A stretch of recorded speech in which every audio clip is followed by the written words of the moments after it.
తాకట్టులో ఉన్న బంగారాన్ని విడిపించి ఆ రోజున్న మార్కెట్ ధర కట్టి మిగిలిన డబ్బును మీకు అందిస్తుంది ఎస్వీఎస్ గోల్డ్.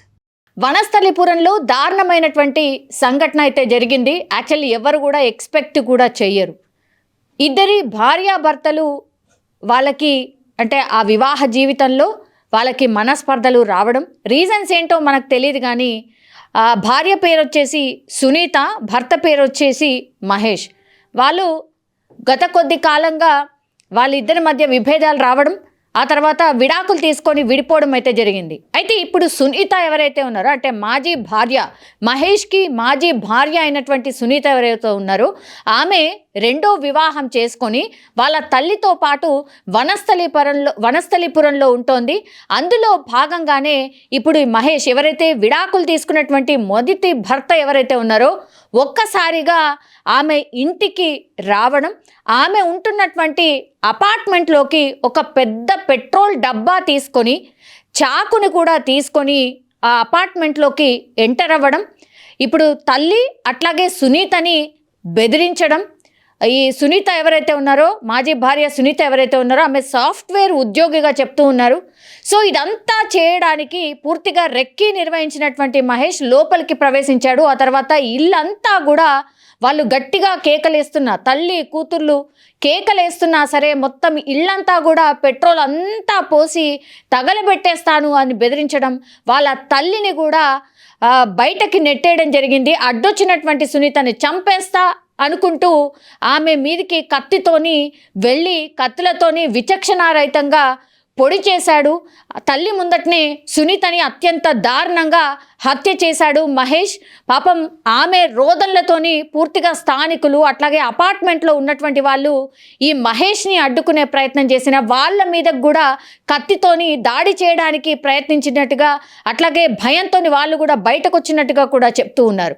సో ఇదంతా ఇన్సిడెంట్ అంతా కూడా ఆ స్థానికులు అట్లాగే వాళ్ళ అమ్మ కళ్ళ ముందటనే జరగడం, ఆ తర్వాత మహేష్ ఎక్కడ కూడా పారిపోకుండా ఆ పెట్రోల్ డబ్బాని అలాగే పట్టుకొని సునీతని చంపిన తర్వాత మళ్ళీ చనిపోయిందో లేదో అని చెక్ చేసుకొని దాని తర్వాత లోపల అంటే వాళ్ళు బయట ఉన్నటువంటి పూల కుండి ఏదైతే ఉంటుందో ఆ పూల కుండీని కూడా తీసుకొచ్చి ఆమె నెత్తి మీద బాది పూర్తిగా చనిపోయింది అని నిర్ధారించుకున్న తర్వాత ఏమాత్రం కూడా పారిపోవడానికి ప్రయత్నం చేయకుండా పూర్తి స్థాయిలో అదే ఇంట్లో కూర్చొని అందరూ స్థానికులు ఎంత తిట్టినా ఎంత బెదిరించినా ఏమాత్రం కూడా పారిపోకుండా అక్కడే ఉండిపోయాడు. పోలీసులకు సమాచారం ఇవ్వడం, ఆ తర్వాత పోలీసులు వచ్చి చూసేసరికి సునీత పరిస్థితి ఏంటి అనేది కనుక్కునేసరికి అప్పటికే ఆమె చనిపోయినట్టుగా పోలీసులు నిర్ధారించుకున్నటువంటి సిచ్యువేషన్. స్థానికులందరూ ఉన్నారు, వాళ్ళ అమ్మగారు అక్కడే ఉన్నారు.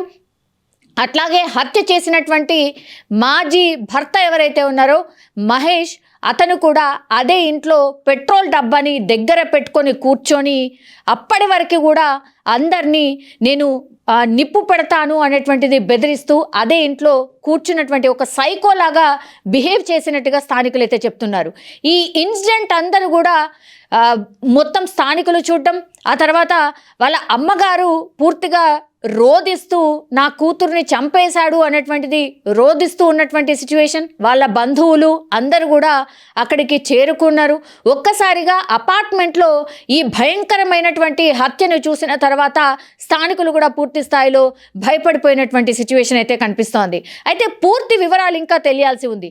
అంటే అసలు ఈ సునీత అండ్ ఇప్పుడు రెండో భర్త ఎవరైతే ఉన్నారో అతను ఎవరు ఏంటి అనేది తెలుసుకోవాల్సి ఉంది. అట్లాగే మహేష్కి సునీతకి విడాకులు ఎందుకైనాయి, రీజన్స్ ఏంటి, ఎంతకాలం క్రితం మ్యారేజ్ అయింది, తర్వాత విడాకులకు దారి తీసినటువంటి కారణాలేంటి, ఇంత సైకోగా మహేష్ మారిపోయి ఆమెను అంత దారుణంగా హత్య చేయడానికి రీజన్ ఏంటి, ఏంటి తగాదాలు అనేది కూడా తెలుసుకునే ప్రయత్నం చేస్తూ ఉన్నారు పోలీసులు.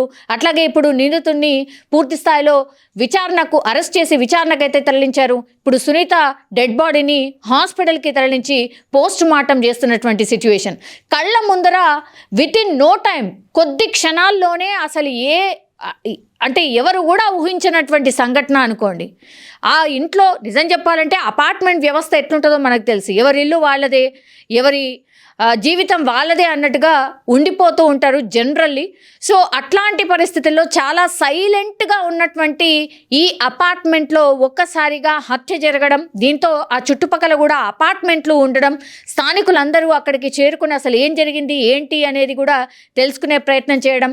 ఇప్పుడు రెండో భర్త ఎక్కడున్నాడు, రెండో భర్త ఏం చేస్తూ ఉంటాడు, ఎన్నాళ్ళ క్రితం పెళ్ళయింది, మరి ఈ పెళ్ళి ఇష్టం లేదు అని తెలిసినప్పటికీ కూడా మ్యారేజ్ చేసుకున్నారా, అసలు ఈమె రెండో మ్యారేజ్ చేసుకోవడానికి రీజన్ ఏంటి, ఇదంతా కూడా పోలీసులు అయితే ఆరా తీస్తున్నారు.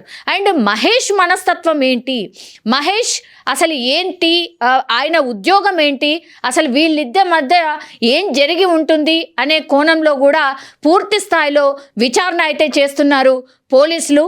అండ్ ఇంకోటి ఏంటంటే ఒకవేళ మహేష్కి ఇష్టం లేకుండానే ఈమె మ్యారేజ్ చేసుకుందా, లేదంటే ఇప్పుడు ఈ ఎవరైతే సునీత చనిపోయిందో సునీత అండ్ మహేష్కి మధ్య అసలు ఎందుకు, ఏమి జరిగింది, రీజన్ ఏంటి, విడాకులకు దారి తీసినటువంటి సందర్భం ఏంటి అనే కోణంలోనే పోలీసులు అయితే విచారణ చేస్తున్నారు. ఇంకా కొంత ఈ కేసులో క్లారిటీ అయితే రావాల్సి ఉంది. ఒక్కసారిగా ఈ ఘటన మాత్రం కలకలమే రేపింది అని చెప్పొచ్చు. వనస్థలీపురంలో ఈరోజు జరిగినటువంటి సంఘటన ఒక రకంగా ఉద్రిక్త వాతావరణం ఆర్ ఒక భయంకరమైన సిచ్యువేషన్కి దారి తీసింది అని చెప్పొచ్చు.